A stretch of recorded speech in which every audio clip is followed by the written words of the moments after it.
Twitch was and is today pretty successful, but the result was entertainment mostly. Like the better the product was, the more we would entertain people and then, make money on the ad revenues and other things. That was a good thing. It felt good to entertain people, but I figured like, what is really the point of becoming a really good engineer and developing these skills other than, my own enjoyment? Yeah. And I realized I wanted something that scratched more of an existential itch, like something that truly matters. Yeah. And so I basically made this list of requirements for if I was going to do another company. And the one thing I knew in the back of my head that Twitch took like 8 years to become successful. And so whatever I do, I better be willing to commit, at least 10 years to something. And when you think about things from that perspective, you certainly, I think, raise the bar on what you choose to work on.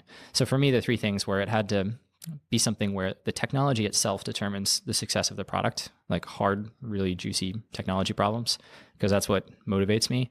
And then it had to have a direct and positive impact on society in some way. So an example would be like, healthcare, self-driving cars, because they save lives, other things where there's a clear connection to somehow improving other people's lives. And the last one is it had to be a big business, because for the positive impact to matter, it's got to be at large scale. Yeah. And I was thinking about that for a while, and I made I tried writing a Gmail clone and looked at some other ideas. And then it just sort of light bulb went off, like self-driving cars. Like that was the most fun I had ever had in college working on that. And like, well, what's the state of the technology? It's been 10 years. Maybe times have changed, and maybe now is the time to make this work. And I poked around and looked at the only other thing out there really at the time was the Google self-driving car project. And I thought, surely there's a way to, have an entrepreneur mindset and sort of solve the minimum viable product here.